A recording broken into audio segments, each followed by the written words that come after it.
Welcome to the Random Bytes podcast, available on Spreaker.com, iTunes, Google Play, and just added to iHeartRadio. A new podcast every day featuring interviews and a unique take on the world we live in. So sit back, relax, and enjoy Random Bytes. Here is your host, Alan Wayne. Welcome to the 35th episode of Random Bytes. I am your host, Alan Wayne, and on this episode, there is a story that I would like to focus on. It goes a little deeper than just the story, though. It really is kind of a story about an ongoing problem in this country, and a problem that has affected millions and millions of Americans, and people just don't know what to do about it. But when you hear stories like this, you can't help but feel for the people that are affected, who some would say are coming to our country to take jobs, to take advantage of this land of milk and honey, as it were. The people I'm speaking of are illegal immigrants from south of our borders, namely Mexico, Central America, those types of areas. Now, these people will, from what I understand, generally save up all of their money, and it takes a long time to make money in some of these places in Mexico. Anywhere north of Mexico City, you are looking at a hard life. It's mostly slums and resorts. If you're lucky, you'll work for the resort and be able to eat well and provide. Or if you're not so lucky, like most people are, you will end up living in stone houses built by your hands, or houses made of cardboard or whatever you can find, and working menial labor jobs for pennies a day in American money. It is a rough way to live, and so these people with an eye on their family and an eye on a better life decide that they would put their trust and faith in someone who offers them a chance to come to this country quicker than could be achieved by legal means, and probably in some ways easier. But it really is not easier. Some of these people walk endless miles through desert to get to the border, or to get to a checkpoint or a meeting point where they can meet somebody who will take them across. Men, women, children, men looking to support their families, women and children in dire situations looking for a better life. It's a really sad story, and it came to light this week when in San Antonio, Texas, crowded inside of a boiling tractor trailer, people took turns taking breaths from a hole in said trailer. Some fainting, others banging on the wall to get the driver's attention. And in the end, 10 people lost their lives. Basically, the way the story goes is that a Walmart employee, alerted authorities when a man had come to him in very bad shape, asking for water. With further investigation taken, it was discovered that there was a semi-trailer in this Walmart parking lot that contained close to 100 people crammed in this semi-trailer. And it was a very, very bad situation, because in the summer, during the summer, Texas heat is nothing to joke around about. There are people who will tell you that. It is hotter than anything. And imagine, you get in your car. I'm in Southern California. When it's 90 degrees and I get in my car, holy Jesus, is it hot. It's bad in the car. But imagine you're sharing space with 99, 100 other people, everyone's body heat, everyone huddled up against each other in that sweltering trailer for hours on end, with no water, no ventilation, nothing. just the hope that they will reach their destination, just for the chance to do a job that many of us would not look twice at. It's a really sad situation. Now, the driver, James Matthew Bradley Jr., told federal investigators he had no idea dozens of undocumented immigrants were stuffed inside the tractor trailer he was hauling. How do you have no idea? Do you pick up a trailer and you just drive it blindly? You don't know what is in your trailer? Yeah, you can get told. You can get, there's manifests and other things. How did this guy get through checkpoints? How did this guy get through scales? It's fishy. There's so many things that have to happen for a successful truck run to occur, especially across state lines. And if you don't get pulled over for something, or at least checked at scales or something like that, you do not go very far. I'm surprised this was caught in a Walmart parking lot. It was, in fact, the trailer was parked at a Walmart early Sunday morning after an employee at the store called the police.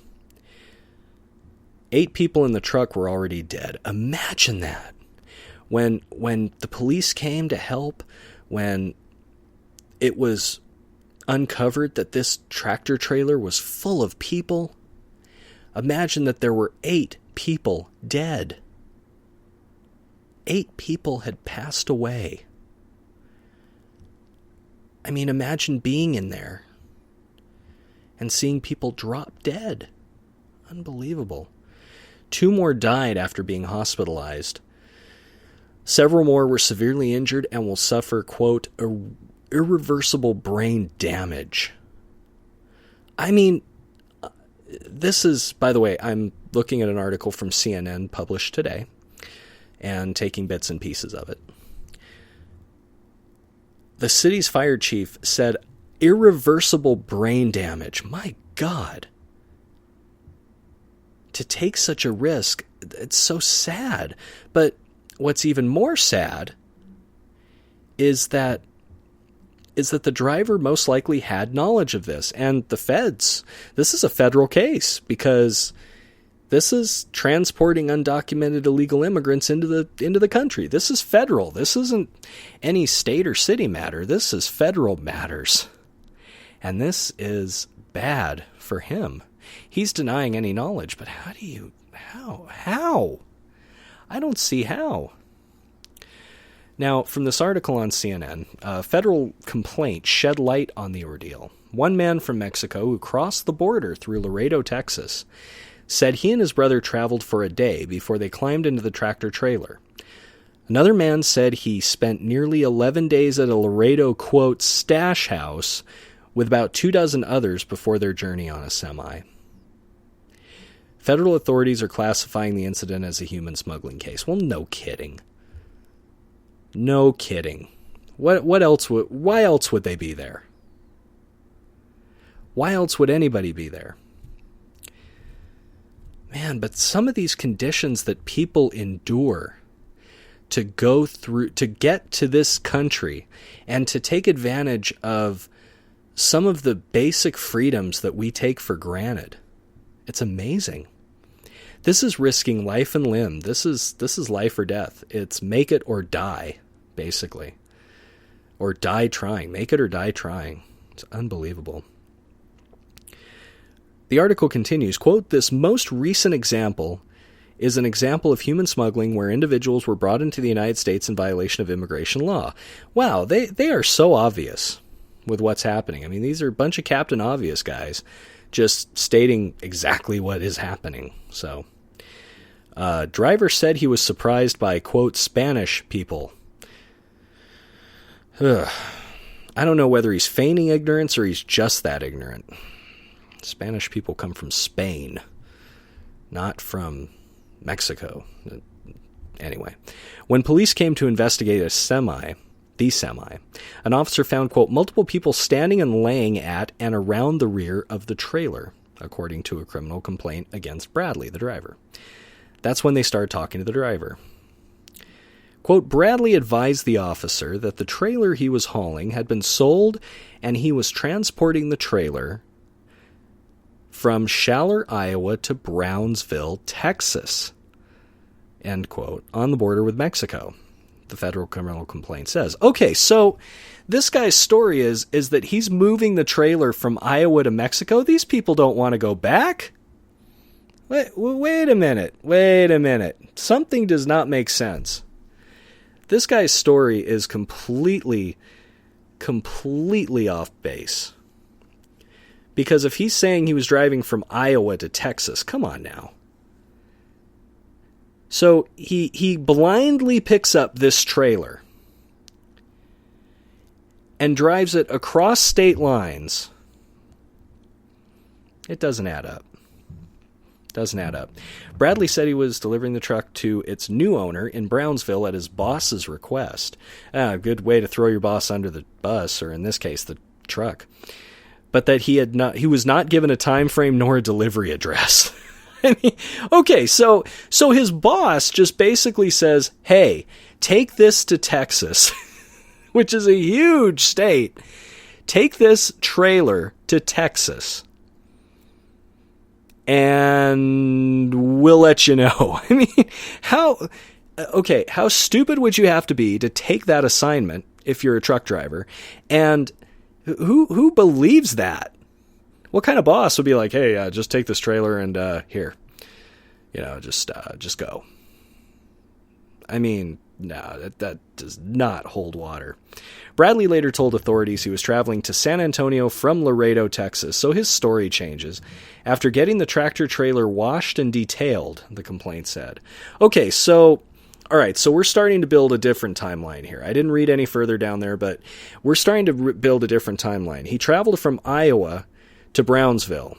Then he got the tractor trailer washed and detailed, and then, according to Bradley, after the wash at the Laredo truck stop, Bradley said he drove to the, quote, old truck stop, which was about 10 miles away, to have the tractor trailer detailed and polished.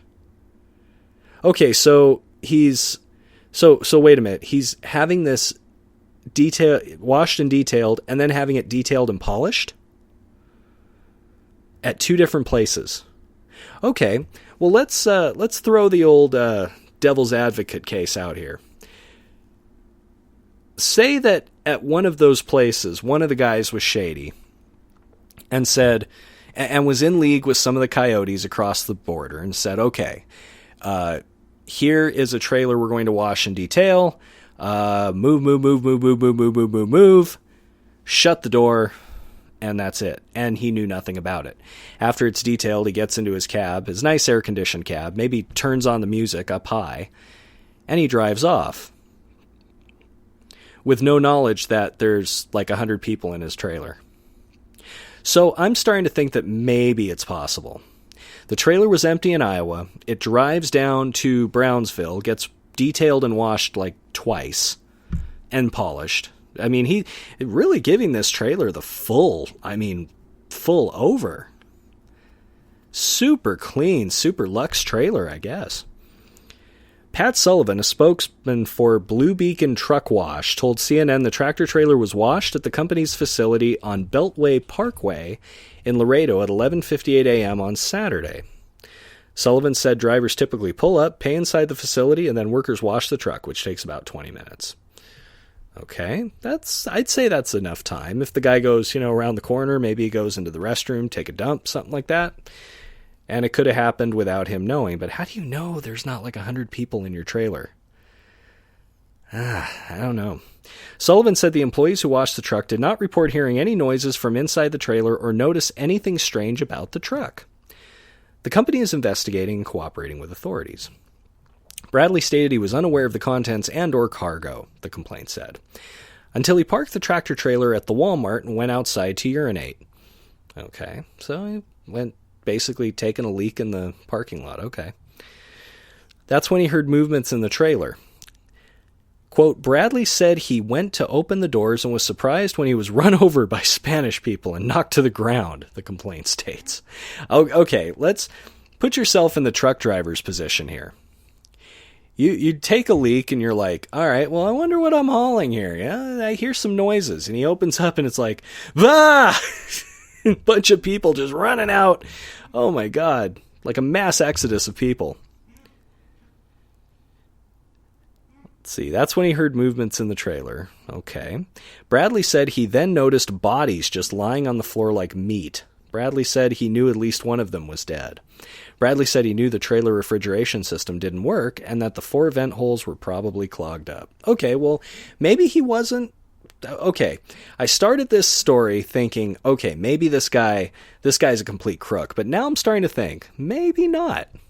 I mean, there are 2 sides to every story, and it is possible he might have been railroaded here, but who knows?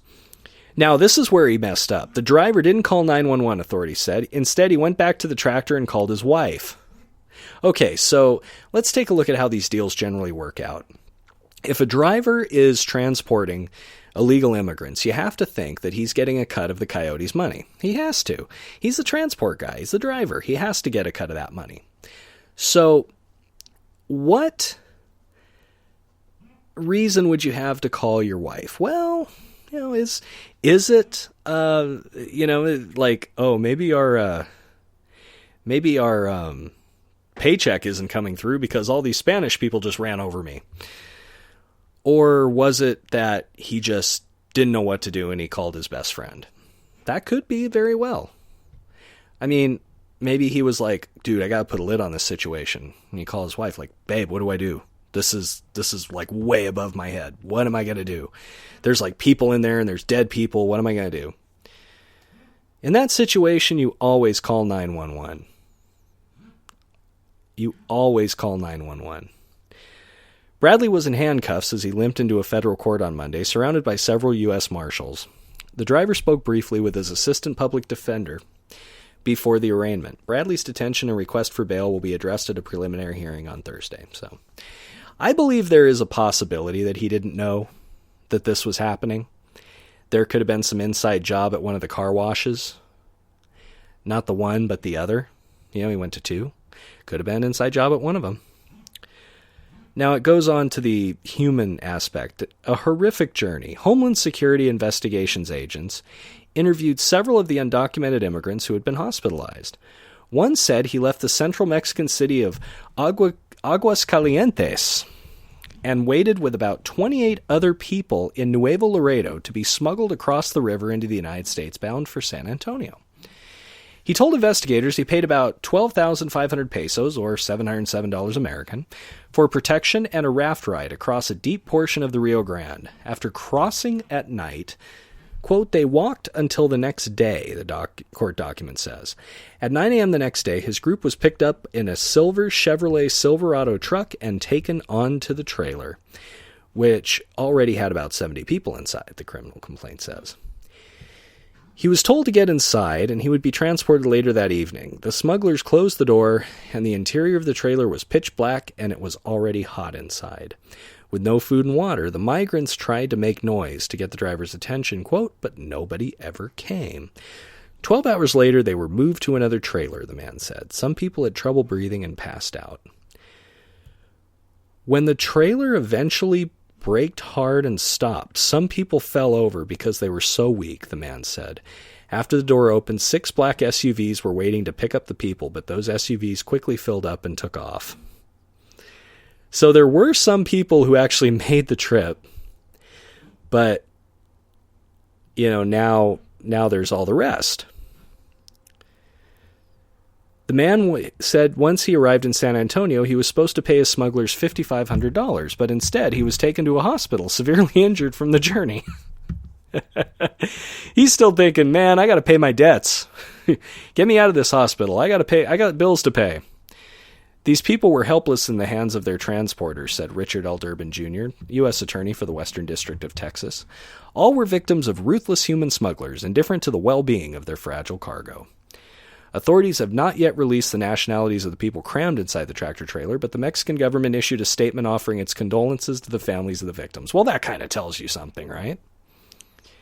4 Mexican nationals died after the journey, the Mexican Foreign Ministry said in a statement. 25 of the immigrants are also Mexican nationals, officials said, of which 21 remain hospitalized.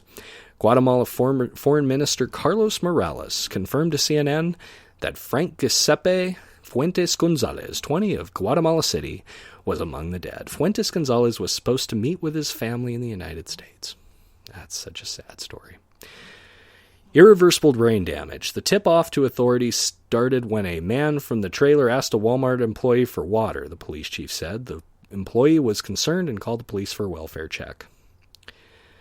The fire department also responded and soon declared a, quote, mass casualty incident. With heat strokes and heat injuries, a lot of them are going to have some irreversible brain damage, he said. Officials said the air conditioning in the trailer was not working. Well, duh. And in the high temperature in San Antonio on Saturday was 100 degrees Fahrenheit. Unfortunately, some of them were severely overheated, and that was a refrigerated truck with no refrigeration. So we were very fortunate that they were found. Unbelievable. Unbelievable. So, who is at fault here? Who's at fault here?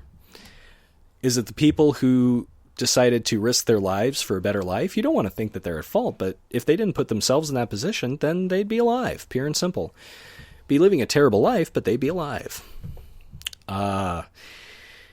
Is it the Mexican and South American or Central American government's fault for not having a suitable situation for their people? Well, some would argue that people are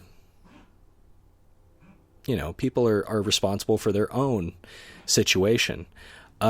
Is it the truck driver's fault?